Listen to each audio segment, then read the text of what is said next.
अगर हमारे पास एक इनफाइनाइट लंबी स्ट्रेट वायर है जिसके ऊपर लैम्डा चार्ज डेंसिटी है, इस प्रकार की इनफाइनाइट, ऊपर भी लंबाई में इंफिनिटी, नीचे भी लंबाई में इंफिनिटी, स्ट्रेट चार्ज वायर है,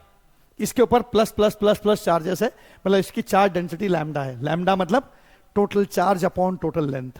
ओके, अब इसके कारण किसी पी पॉइंट पर, यहां पी पॉइंट दिख रहा है आपको, यहां इलेक्ट्रिक फील्ड निकालना चाहते हैं, तो हम ये जो नीले कलर का सिलेंडर है ये गॉसियन सरफेस है, हम एक इमेजिनरी क्लोज्ड गॉसियन सरफेस हमेशा क्लोज सरफेस होता है। अब सिलेंडर क्लोज कैसे होगा, तो कर्व्ड सरफेस के ऊपर एक सर्कल का ढक्कन लगा दो, नीचे एक सर्कल का ढक्कन लगा दो, तो क्लोज हो जाएगा, बंद हो जाएगा। तो इस प्रकार का गॉसियन सरफेस ले लो। अब यहां पे तीन प्रकार के सरफेसेस है, एक तो कर्व्ड सरफेस का फ्लक्स निकालना होगा,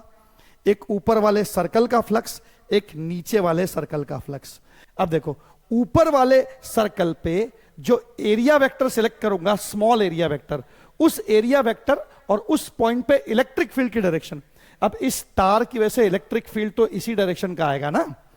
यूनिक डायरेक्शन होती है इलेक्ट्रिक फील्ड की, है ना, तो इधर इधर ऐसे टेंजेंट, ऐसी डायरेक्शन तो इलेक्ट्रिक फील्ड की आ नहीं सकती, तो इलेक्ट्रिक फील्ड तो इसी डायरेक्शन का आएगा। तो इलेक्ट्रिक फील्ड और एरिया वेक्टर आपस में कैसे हैं, 90 डिग्री पर, यानी कि ऊपर वाले सर्कुलर पोर्शन का, क्योंकि एरिया वेक्टर जो होता है वो आउटवर्ड नॉर्मल होता है, तो ऊपर का जो सर्कल है उस सर्कल पे मैं कोई भी छोटा सा एरिया लूंगा तो उसका डायरेक्शन ऑफ आउटवर्ड नॉर्मल तो इधर होगा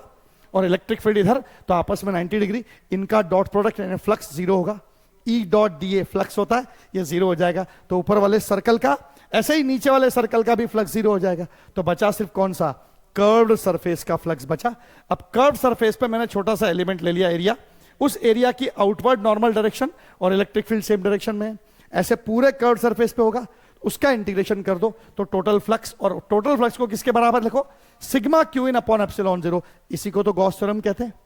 अब सिग्मा क्यू इन मतलब क्या, कि गॉस थ्योरम कहता है कि सिर्फ गॉसियन सरफेस के अंदर वाले चार्ज से मतलब होता है, तो इस डब्बे के, इस सिलिंड्रिकल डब्बे के अंदर कितना चार्ज है, तो लैम्डा इंटू एल, क्योंकि लैम्डा होता है चार्ज अपॉन लेंथ, तो charge upon length into length, तो ये चार्ज हो जाएगा लैम्डा इंटू एल। और ये इंटीग्रेशन कैसे करेंगे, तो ई तो बाहर निकल आएगा। अब ये कौन सा सरफेस बचेगा, कर्व्ड सरफेस ऑफ सिलेंडर, जो कि होता है 2 पाई आर एल, तो इसका मतलब एल से एल कैंसल, कैलकुलेशन करोगे तो आंसर आएगा lambda upon 2 pi R epsilon zero. Epsilon zero को पहले लिखो और 2 पाई की जगह लिखो 4 पाई, तो ऊपर 2 आ जाएगा, तो ये कन्वर्ट होके बन जाएगा 1 अपॉन 4 पाई एप्सिलॉन जीरो, जिसको कि के लिखते हैं, तो 2 के लैम्डा बाय आर। जब भी दी गई हो तार, उसके कारण इलेक्ट्रिक फील्ड 2 के लैम्डा बाय आर।